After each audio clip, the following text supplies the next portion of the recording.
Welcome to the Fuel Podcast, where we explore the foundations under extraordinary lives. The Fuel Podcast is sponsored by the Christopher Swartz team at First Choice Mortgage Advisors.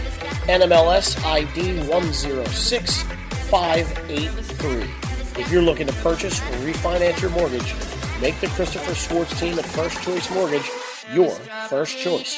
And now, here is your host, Chris Swartz. What's up, everyone? It's Chris Schwartz, your host of Fuel, and I'm super excited today. I am here with Mike McCann, the real estate man. Mike, how are you? Very good. You almost had that jingle right, Chris. Mike McCann, the real estate man. Ding dong. Mike, I was gonna leave it for you. I mean, I don't want to steal your thunder. So Mike comes to us. He is an associate broker with Keller Williams. He is also the founder and principal of the Mike McCann team at Keller Williams. Mike, you want to tell us a little bit about what you guys are doing over there? Yes. So we're McCann team is based out of Philadelphia. We've been doing it I've been doing it 35 years. The team's been around about 25 years. And we list and sell homes, investment properties, and do developments in and around Center City until recently. Now we've expanded out to the main line. We opened an office, Keller Williams main line, in Ardmore in Suburban Square. And so we're expanding because our market's expanding and our people are expanding. So that's what I do. I am the associate broker at the two offices, Philly main line, and I'm the team leader of the McCann team, which is my most worthy thing.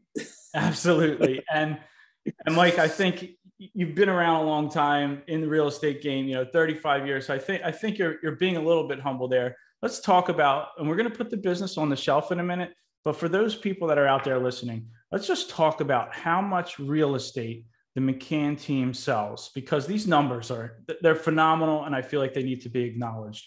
Let's talk about real quick, where do you guys rank in the real estate community in Philadelphia and nationally, and what kind of volume are you seeing? So the one thing I am proud, Chris, that being Mike McCann from Philly, I started to get national recognition around 2000 as I was a top agent in Berkshire Hathaway for 17 years and the top 50 in the country. So that was exciting. I've been the top agent in Philadelphia since 1988.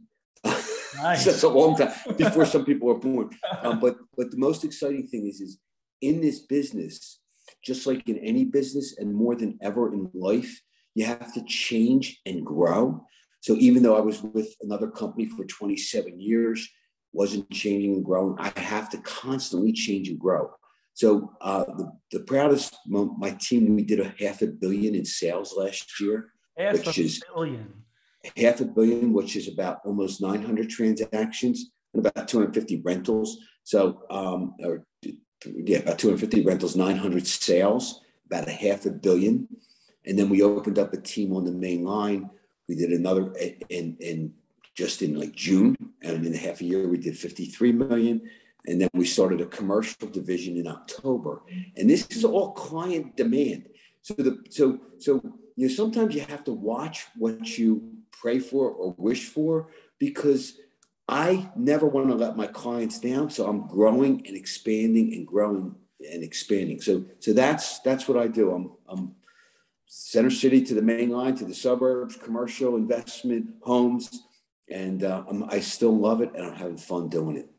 And those are some, amazing numbers. And for people that are listening that are connected in the real estate world, I just want to put that into context before we really dive into what we do here on Fuel, which is unpack the foundations under extraordinary lives. And that's what Fuel is an acronym for. So I really appreciate you adding the magnitude of the volume that you're doing in the real estate business, just so people can get an idea of who we're speaking with today, the kind of business you run. And now we're going to kind of shift gears into, we're going to take Mike McCann, the real estate man, if it's okay with you, because I know this is, you are one. This isn't something we separate. but we're going to separate Mike McCann, the real estate man, put it on the shelf for just a little bit here. I want to talk about Mike McCann, the man, and the journey that you've had to be able to lead a team of amazing people. I'm fortunate, for those that know me, know that I'm owner of a mortgage company. I'm fortunate enough to work with some of the agents on Mike's team, and the leadership that you have. You know, I've been doing mortgages not quite as long, but 17 years, which in our business feels like an eternity. So it's 17, going on 50. And the people on your team, I haven't, I'll be honest, 17 years, I haven't worked with a lot of people on your team, but recently I started to work a little bit more with people on your team. I said, what's up with this Mike McCann, the real estate man? Is he the real deal? How is this team? And the feedback, Mike, genuine feedback is about the leadership, the availability, the way you make people feel, no matter who they are or the time of day, the consistency I got. Mike always makes time. He makes me feel like I'm the most important, person in the world. And I'm sure they are to you at that moment. And I just think that says a lot to who you are. And I want to unpack, how did you get to this point? What is your journey? What led you to wanting to be in this position? So just thank you so much, Chris. But what you do learn, it's the benefit of being older, although in my mind, I'm still 28 years old. But you learn that the most important thing in the world are people. And you want to build yourself around people, of like-minded people. And we have one of the most proud things in a ever-turning real estate world. My team, my agents never leave me. We call it the Hotel California. It's a lovely place, but you can never leave. And the reason is because that was a great song back in the day. So the reason that is because what I do is I give more than I receive. And I've always been a contributor. Even when I didn't have much to contribute, I contributed with spirit and energy and hope and help and optimism. So being a contributor, and then also as people are in your world, helping them find ways to grow within your world so that they don't have to leave your world because they've hit a ceiling. So I call that, to me, it's my Mike McCannism. 1 and 1 is 3. Many agents, many assistants, many people in my world could have left me, but we found ways to grow together. So instead of them going off and me going off, they don't need me, I don't need them, but together we add up to 3, not 2. So that's the most important thing, coming from a spirit of contribution. But to go back and I always joke, because I sold vacuum cleaners door to door in 1979, 80, and 81. Chris, were you bumping into Zig Ziglar here, like when back in the day? But interest rates were 21%. The economy was in shambles, and you could not get a job at McDonald's. But I was going to get a job, and I found some job. Somebody showed me this movie about the American dream, and it was a thing on selling $644 vacuum cleaners door to door. But basically that was the best training in the world for me, because it was a time nobody had jobs. I had a job, but the best thing about it was entrepreneurial. And I'd always worked since I was about 10 years old, but this was entrepreneurial, where the harder you work, the more you could make. But it was all about building relationships with people. And that's, the thing that I really, really learned was finding about entrepreneurialism. So for real estate, for me, I always say, I'm not the best looking guy. I'm not the smartest guy. I'm not the strongest guy. But what I do have is I believe that I looked at the best person when I got in real estate. And I learned this from my vacuum cleaner trainer guy, who was a multimillionaire, a brilliant guy, who's one of my 3 mentors in my life. And he said, Mike, if he can do it, you can do it.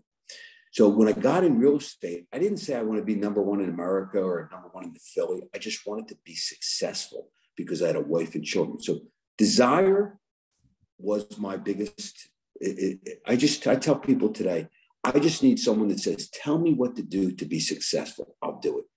And my analogy would be like, if I have a restaurant, I was in the restaurant business from when I was 12 years old until I was 17. And I started out as a dishwasher. I was the best dishwasher there. I worked the hardest. And you know what? In 4 or 5 months, I was moved out to prep man. And then in 6, 9 months, I was moved to short order cook. And I worked my way through that restaurant, and I loved every moment of it. And because I had the most desire to please and help, and I was a contributor. So that's kind of, that's to me was the biggest thing. I remember I was kind of poor. My parents were divorced. I didn't have any money. Like going through school was embarrassing time when I was in like 4th and 5th and 6th and 7th and 8th grade. And I used to say, I will never live like this. I will be a millionaire. I will be a millionaire. And people always laughed at me. They always laughed at me. Well, what are you going to do? I did a book report in 7th grade on me being a millionaire. And people, what are you going to do? I don't know. I don't know, but I'm going to be the best at it. I don't know. And I didn't even find real estate until I was 27, 28 years old. Thank God I found it. But whatever I did, Chris, I did it with, I worked the hardest. I had the best attitude, and I had fun doing it. And so when I found an entrepreneurial role as real estate, that was the attitude that I took. So my vision was I wanted to be the best. And through 3 ways, and I'm rambling, I'm sorry, but through 3 ways, Chris, is when I got in real estate, I said, I want to be the most knowledgeable. So I continued to educate myself. I became the most knowledgeable in real estate, where most people got their license, they sold real estate, that was it. I took courses, I traveled to seminars, I read books, I continued to grow. And I said, wow, it's a people business. I want to have the best reputation in the marketplace. Your reputation, you can't buy or sell. I am my reputation. Right. And that's why even my most strongest competitors will say, oh, Mike's a great guy. Mike helped me with this. Mike helped me with that. Because nobody scares me. I help people grow, even if it doesn't benefit me. I've been doing that for 35 years. So I wanted to have the best reputation among my clients and customers. And I always said, I will work the hardest. Today, I say I will work the hardest / smartest. Because back then there wasn't technology. You just had to work hard, right? Right, now, yeah. Now you have to work smart too, Chris. So you need systems and operations. So 3 key things. And again, like, the Wall Street Journal has me in the top 50 for the last 17 years in real estate in the country. I had 2 million realtors, 1.5 million, 2 million realtors. And those are the 3 reasons why, is because I'm the best reputation. I work the hardest and the smartest, and I'm not the smartest. My reputation is everything, and you build off of that reputation. I just want to, stop right there. I mean, that is so powerful, but yet basic, right, Mike? Like it's not, and I'm the same way. You kind of come from similar background. My father wasn't around. My mom, I watched her work. I can't even tell you how many odd jobs to make ends meet. I didn't feel poor, but by all means, we were, we lived in apartments and didn't have, my mom didn't have a car until we were 30. So until she was 30, I was 16. So I was the king of like, my friends were getting, picked up, dropped off. I'm like, hey, if I want to get to the Granite Run Mall, I got to take the bus here. We're going to do a transfer in Chester, and then I'm going to be at the mall in 2 hours. Awesome. So honestly, I used to walk 2 miles to that restaurant when I was 11, 12 years old. Everything, and I would hitchhike too. We hitchhiked back in the 70s. Nice. Yeah, you can't do that nowadays. Any kids listening, we're not hitchhiking, but it's a different world, but it's the same thing. And as I started to just see what my mother went through, and she was just, I'm not a huge fan of the word hustling, but she was always going and whatever it took. And she didn't have the most for us, but we had what we needed. But the biggest thing she gave me, the biggest takeaway was the drive that she didn't even know that she was giving me. When I was a kid, the same thing, you put a snow shovel in my hand, the lawnmower, to the paper route, working at the restaurants, everything from an age where, you know, nowadays kids would be looking at me like, you know, what are you talking about? We don't work right now. But that's what I did. And as I started to kind of, you know, come, you know, and look at my life and say, what am I going to do? And I ended up getting in sales the same way. But to say, as I started my sales career, I looked for all of these silver bullets, right? I'm going to buy these leads. I'm going to do this marketing. And it took me about 10 years of burning cash, wasting time, working way too hard until I joined a mastermind group, and I've been in it since 2015, to just surround myself with amazing people and just started doing the basic stuff that I'm really good at, you know, communicating, my integrity. And it's the same stuff. And it's like, you do all of these things to grow a massive business or you know, achieve massive success. And you can kind of look at the most successful people like Mike McCann here. And it comes down to these basic principles of what we're doing, you know, do the right thing, work hard. I mean, that's not rocket science, right, Mike? No, it's funny. And it starts out, it's like when I love helping people grow, Chris. And so on my team, I have all these top producers that want to join in. I don't really let them on. I love taking new people and growing them, but people that have the right willingness and the right attitude and who I believe are fit for my culture. But I teach them one thing is like the young people, like, you don't have to wear a suit and tie, but you should dress nicely. When you meet someone, you smile, you look at them in the eyes, and you put your hand out, hello. Just your basic fundamentals. Right. If you're standing in a party and you see somebody over there and they got a grumpy face, you don't want to approach them. You become very approachable in your appearance. Then you gain the knowledge. If you have knowledge, you have confidence. So as a real estate salesperson, it's one of the top 3 things people deal with. We call it death, divorce, buying and selling houses. Very stressful in people's lives. So I am a confidence builder. Because of my knowledge, I can carry them. And I become a very important person in their life. They tell me stuff that they don't tell their spouses and their friends and their other family. So I have these personal relationships with people, which is awesome. I take that confidentially, but I give them confidence to move on, and I become important the rest of their life. So Chris, they refer me business. They don't say, oh, yeah, I use that guy, Mike, I think is his name. They say, oh, you got to call Mike. I'm telling you, Mike will take care of it. Right. So I want raving fans. But in business, people spend, and I did this before too, Chris, 80% of their monies, their marketing monies, to get 20% of their leads. Where if you work the people that are closest to you and you take care of them, 80% of your business will come from them and actually cost you nothing other than being a great servant for them, you know. Right. And that's a huge takeaway for anybody that's listening. And that's universal. I think it probably translates to many industries. You know, really focus on the people around you and the relationships that you have, and nurture those. I think that's a huge takeaway. You have to be a confidence builder. So when I go to an accountant, I don't want to learn all about books and accounting. I want to know I have the best accountant, and that accountant is going to treat me like I was his brother or his father or that's how I treat my clients. I don't want, if I go to a doctor, I don't want to question the doctor. I'll ask them some questions, don't get me wrong, but I want the best doctor that's going to treat me like their family. And that's how I treat every client, whether it's a $200,000 house or a $2 million property, or a small single investment property, or a 10-unit multi-unit. I treat them all just like I would handle it myself, and then I have the resources to carry them through that process to deal with all the issues that will come up. And I'm optimistically confident. I never overpromise. I underpromise. I overdeliver. But you have to be really love what you do, Chris. If I didn't love what I did, well, first of all, I would have retired, because I would have retired a long time ago.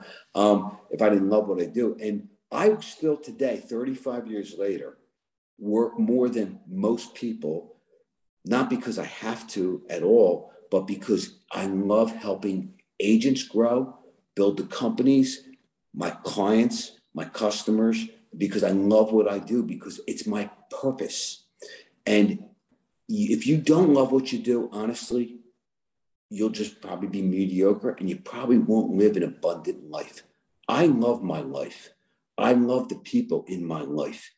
I started this company on the main line a year and a half ago, and there's about 251 people. There were 90 before. We brought on we're up to about 250 people.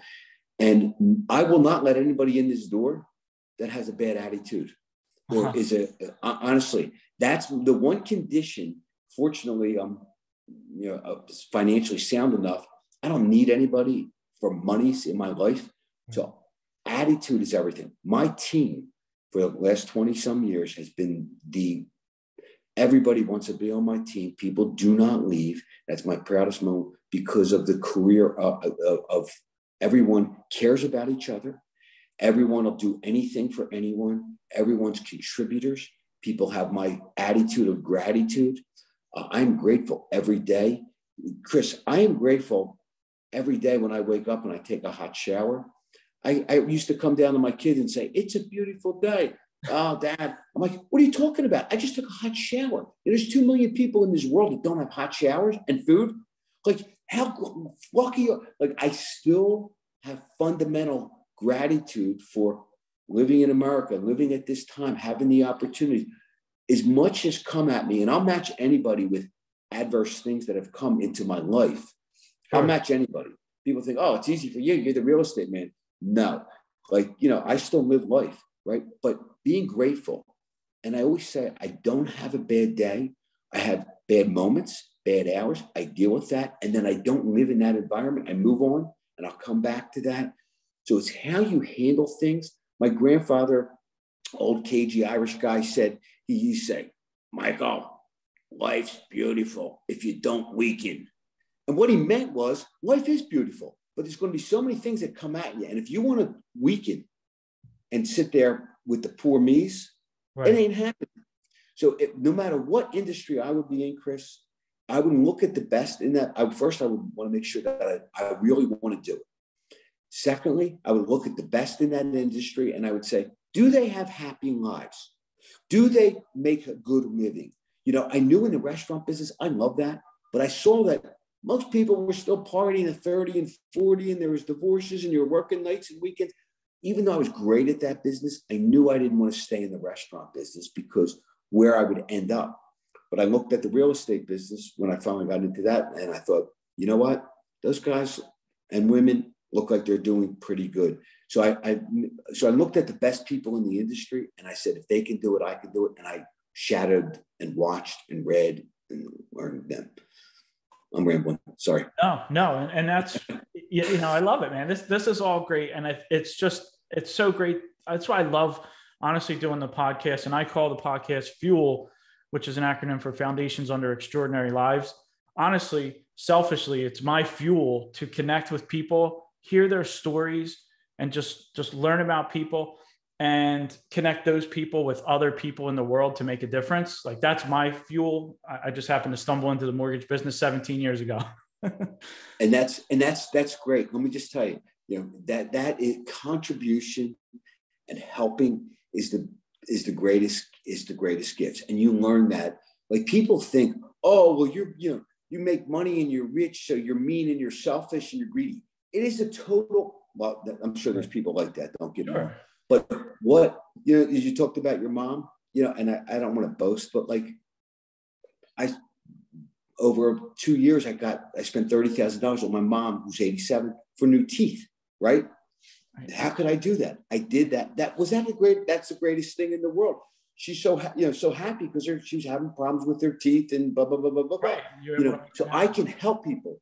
I put people through college. I've helped people who deserved it contribute. So my life's impactful. I've helped people, grow in the real estate business. I've helped people grow in the investment business, buying real estate. One quick call I got from a guy who called me up and he said, "Mike, both my daughters have great jobs now. I want you to make them a millionaire like you did me." I'm like, "John," he's there. I said, this is John. He said, yeah. So in the late 80s or through the mid 90s, I sold him a bunch of little houses like in South Philly, because I was buying in Pennsylvania and Past Young Square, and he bought them. And then by 05, he's worth a couple $1 million, because the values, and he wants me to do that with his daughters. So I took him out and sold him 4 properties over about a 6-month period, and I'll continue. So how cool, somebody who was my age, they're 28, 29, I start to buy, sell them real estate over the next 7 or 8 years. And then we don't talk to each other for the longest time. Then I sold some for him, and he has his kids doing that. We're like best friends, and we hadn't spoken to each other for almost 20 years. So that's rewarding. Yeah, no. And that's, I think it's the beauty of when you find what it is that you want to do, right? So like you said, it's almost like you're not working. Of course you're working, you're putting in the hours, but the reward and the fulfillment that you get, and again, you don't have to do this for the financial reward at this point in time. You're doing it for more of that, internal reward plus that contribution. I love that. And I think, if people are listening, being mindful of that contribution is so, it'll change your life. It'll change your world. What do you give more than you receive? And these simple, principles that we're sharing here today, they may sound like, oh yeah, I've heard that before. It's simple, but I'm telling you, and I'm sitting here with Mike, who's living this, if you just take these little nuggets here, and Mike, I'm sure, the biggest thing is you've had a bad day. I'm sure you've had life events happen. But what you said there is you can't wallow in that. You can't stay in that forever, because life, quite frankly, doesn't care, right? Life's going to just keep going. It's going to keep burying you, and it's going to keep, doing whatever it's doing. And you can stay stuck there, or you can stay stuck there for a little bit, right? Because we have these moments. We're all human. There's all kinds of things that happen in our lives. You have to acknowledge it. You have to be there for it. But not staying stuck, I think, is one of the biggest things that you said that you do. Like, it's not that Mike wakes up every day and it's, sunshine and roses, but it's what you choose to do when those things happen. And is there something that you can give to the listeners that's like, hey, look, this is what I do that helps me get out of that space quickly, so you're not stuck? Or is it just practicing it over and over? So again, maybe it's coming from, kind of a tough childhood in a sense, humiliated and embarrassed and this and that. So I learned how to deal with stuff a little bit better. But my mom taught me, my mom loved everybody. All my friends in our day, nobody would know where anybody's house, you're out on the street. Everybody would love to talk to my mom. My mom taught me how to love everybody.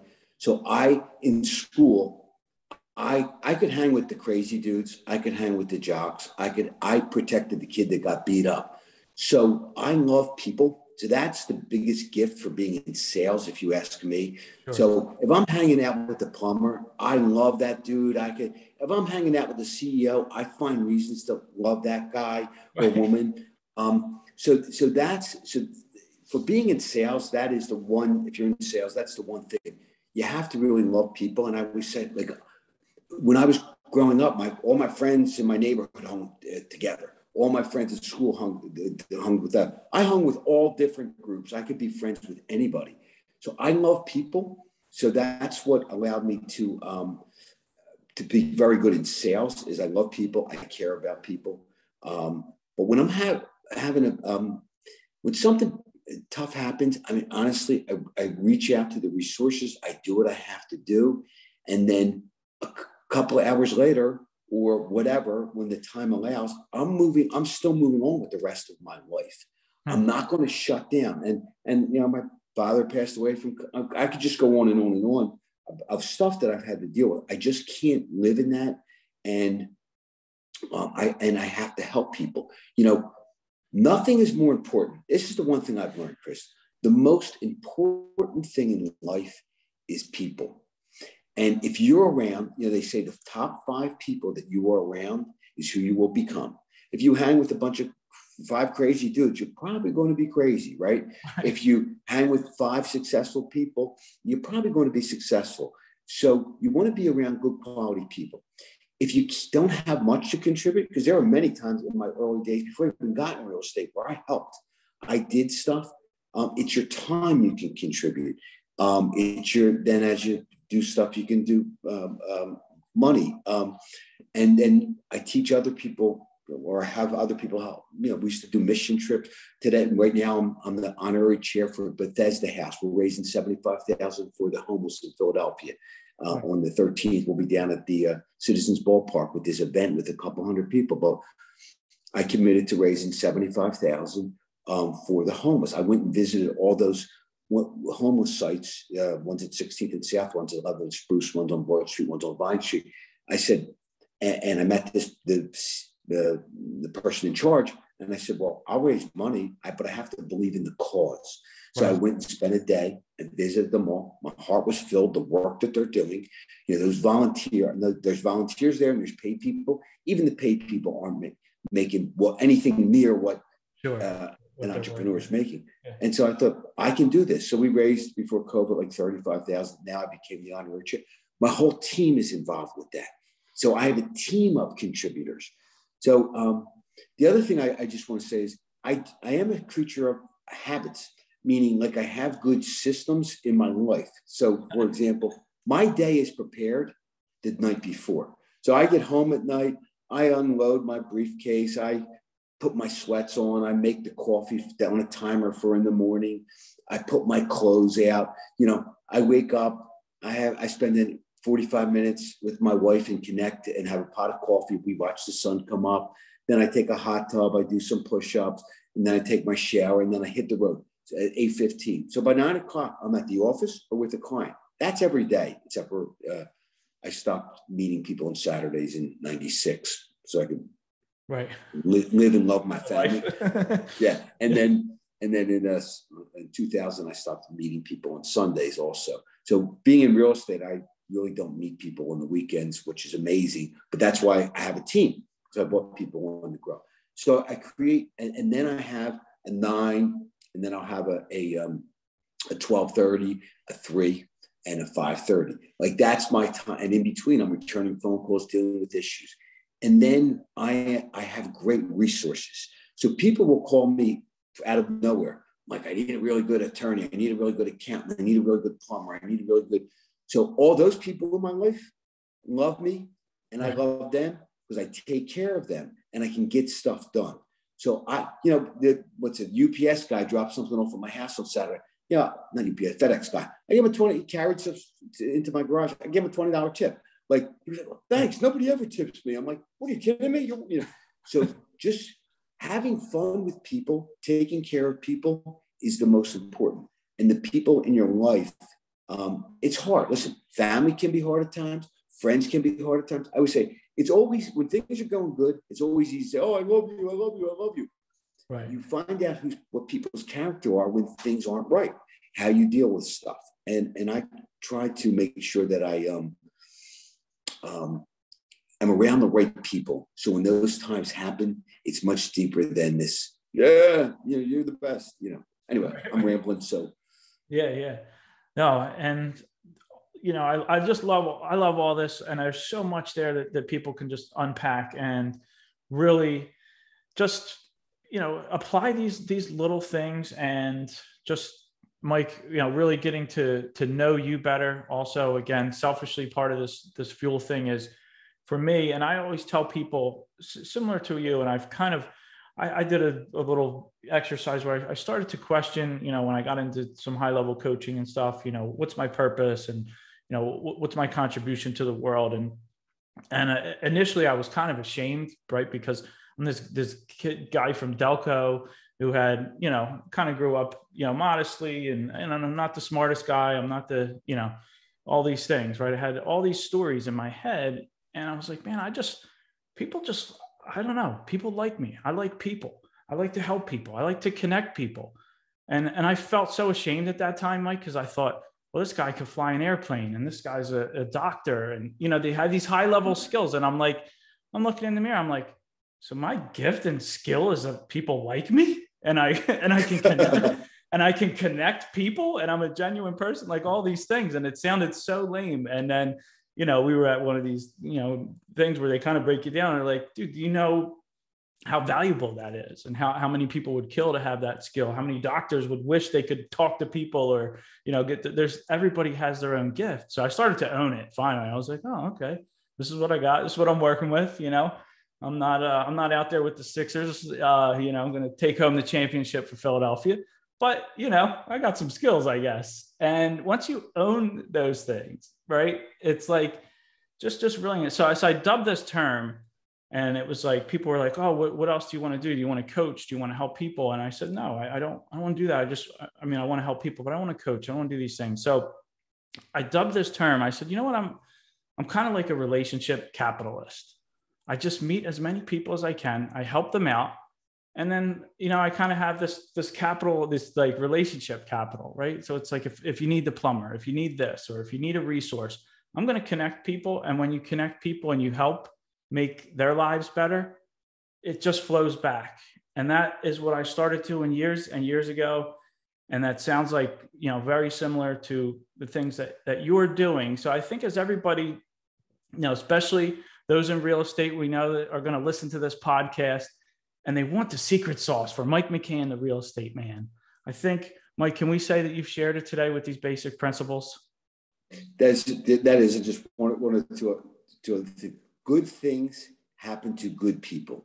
The more you get, the more you receive. And here's some Mike McCannisms that anybody that knows me and that must have heard it 1,000 times, but I have Mike McCannisms, and they I like, so my free time, one of my free time things is I have a Harley, right? And I like to do road trips, in California or other places. And so they bought me this poster with the guy on a Harley, and they put all my sayings on it. And so they are, if you believe, you can achieve. So I believed when I was in 6th, 7th grade that I was going to be a multimillionaire. Everybody laughed at me. I just never gave up on that thought. Even when I was 22, 24, working in a restaurant 90 hours a week, I believe. If you believe, you can achieve. And then my vacuum guy, never, never, never give up. And then can't means won't. Oh, I can't do that, Chris. Right. No, that means you won't do that, Michael. Can't means won't. So never, never give up. The harder you work, the luckier you get. Now I say the harder, smarter you work. These are Mike McCannisms. Never, never, never give up. If you believe you can achieve, the harder you work, the luckier you get. Can't means won't. If he can do it, I can do it. Gratitude is an attitude. I am a grateful guy for the most basic things. I've never forgot where I came from. And Chris, I couldn't even raise my hand in high school. I had such a lack of confidence because I was a C student, right? Now, history, I was an A student because I liked history. I'm a tunnel focused person. If I love something, I can master that because I'll dig deeper and deeper. But, and then in my real estate career, I had all these people, doctors and lawyers buying from me. And then, 10 years later, I'm doing much better than them. And I'm like, wait, you're a doctor, you're helping people. So I help people in a different way. But loving people and helping people is the most important thing. Can't be taken advantage of. Right. But you have to love what you do. That's all I could say. Love what you do, be the best, wake up with a positive attitude, never, never give up. So many times, I can't tell you. One of my sayings is patient persistence overcomes resistance. And that example, my agents on my team were like, oh my God, I hear it, Mike. I understand. When they actually see that work happen. Life is not easy, but it's unbelievable if you build a big life. And my whole purpose in life was didn't want to be poor, and I wanted to provide better for my children than I was. Married to my wife for 35 years. She packs me lunch every single day to keep me healthy. So it's an abundant life. It's not, money will not make happiness, nada at all. So you have to be around people, grow your business. So whatever business you're in, to me, is you got to love what you do. Honestly, that's the key thing. And then you want to be the best at it. And then you got to have fun. Like people can't believe how I'm still that kid from Northeast Philly, like they think that I'm going to be this pompous dude. Right. I'm not. I never lost who I am. And Chris, it doesn't matter. If anybody asks me for help, I will help them out. People go, I don't want to bother you. You're busy. If you need help, I'll help you. Love it. I love it. Mike, I've learned a lot today. I've got some Mike McCannisms now of my own. Hopefully our listeners do as well.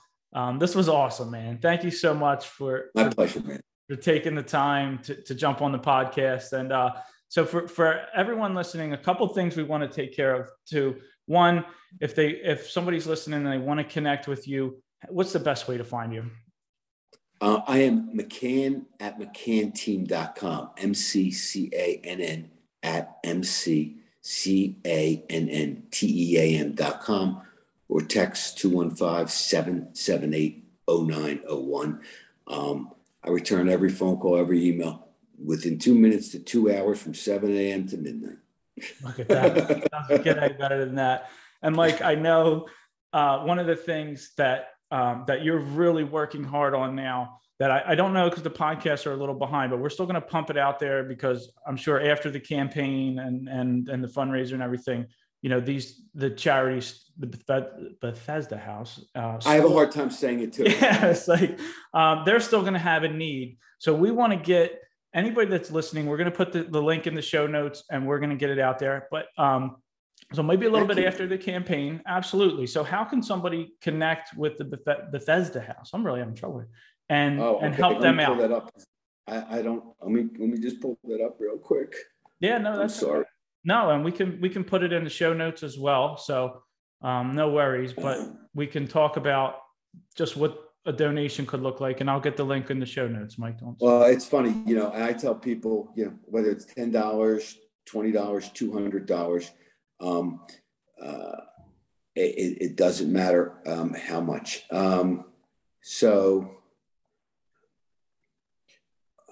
Man, I'm looking at it right here. I see. I just have it where you click it on the phone. Yeah, we're going to get it in the show notes, but let's talk about what the donation, and what it goes to. Yeah, just in a nutshell. Yes. So we're going to get it out there. We'll put it in the show notes, but you've been more involved than I, so I'll let you give a quick 30-second commercial for it. What do we do?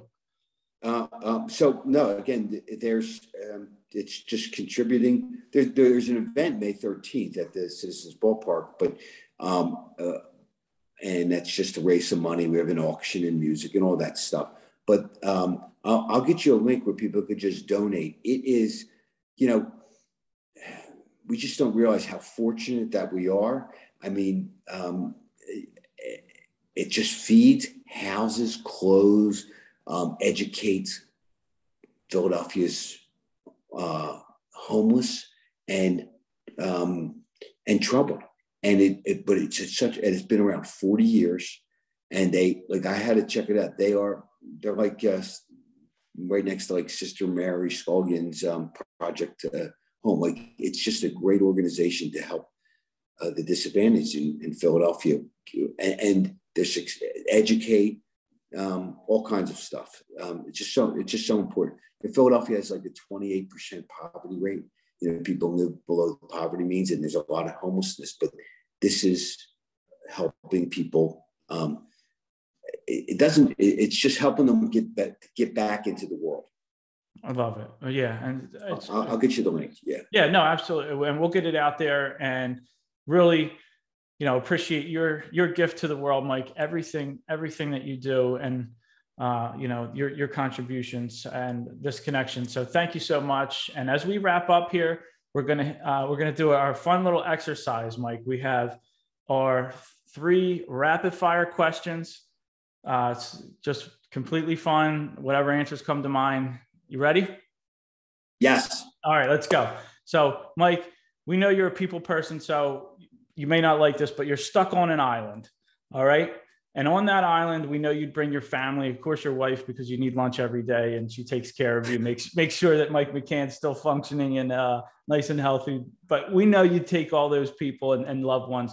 But outside of that, who would you take it could be a friend, it could be a celebrity, it could be somebody that's, passed away. Who would you take to be stuck on an island with?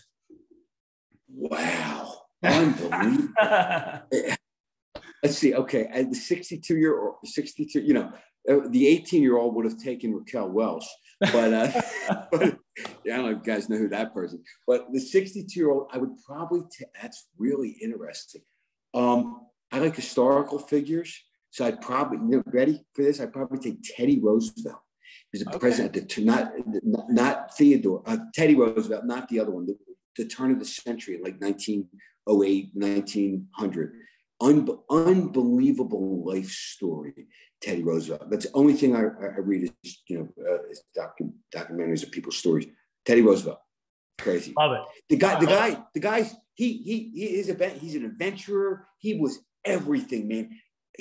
Unbelievable story if you don't know Teddy Roosevelt. The books are so big though, because his life was unbelievable. So that's what I would take. Okay. I love it. And it's awesome when you go back in time and see the lives that people like that live. So yeah, his cousin was Franklin Roosevelt, the guy in the 30s, who was okay, but Teddy Roosevelt, unbelievable. Yeah. Nice. All right. So we're taking Teddy. Number 2 is a book that you'd like to share with our listeners that's had an influence. I'm sure you have a lot of them, but just something that might have had an influence or an impact on your life that you'd like to share. You ready for this one? I'm ready. In fourth grade, Thomas Edison.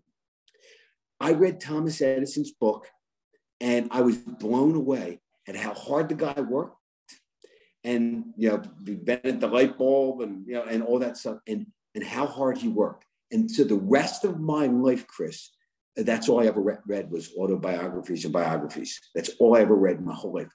So Thomas Edison in 4th grade. That's awesome. Amazing. Awesome. And then, of course, I read all the, all the sales guys and Think and Grow Rich, everything. Think and Grow Rich is unbelievable. And you know what? What's that? Rich Dad, Poor Dad. Rich Dad, Poor Dad is a unbelievable, easy to read, great book. Yep, Robert. I read every self-help book when I was, in 8th, 9th, 10th, 11th, 12th grade. I did read that stuff too. Sure. Now we're looking for the fun stuff. So that's you nailed it, Thomas. Yeah. Thomas Edison. How about that? Teddy Roosevelt and Thomas Edison. This guy. We are learning more about Mike McCann than anyone ever thought they would. The historian here. Last one's fun. What food do you have to have? What's Mike's guilty pleasure? Fun thing that you got to get shipped on this island, get it there somehow. Oh man. Food. Why do I want to say pizza? That's what I didn't know if we were going to give Philly a little love, shipping in some soft pretzels, or what are we doing? No, I can't eat, my age, I got to watch my bread intake. Okay. That's all right. And even pizza. I would say, oh God, and I still love a cheesesteak, but I can't eat them the way I used to. I would say, it's funny, my mom always had meat, potatoes, and a vegetable. And then now for lunch, my wife makes me the best salads, avocado, and I know. I saw that on social media the other day. I was a little jealous. I just ate mine about an hour and a half ago here at the office. That's probably my favorite thing now. That's it. We're getting salads. We're keeping it healthy. A full salad, with lots of stuff in there, different colors. And, right. We're not talking just any salad here. Yeah. No. Awesome. All right, Mike. Well, that's it. You survived the rapid fire. For everybody listening, if you got something out of this today, I ask that you share it on social media, put it out there, share it with anyone you think this might resonate with. And if you're listening on iTunes, give us a 5-star rating. And on that note, we're out.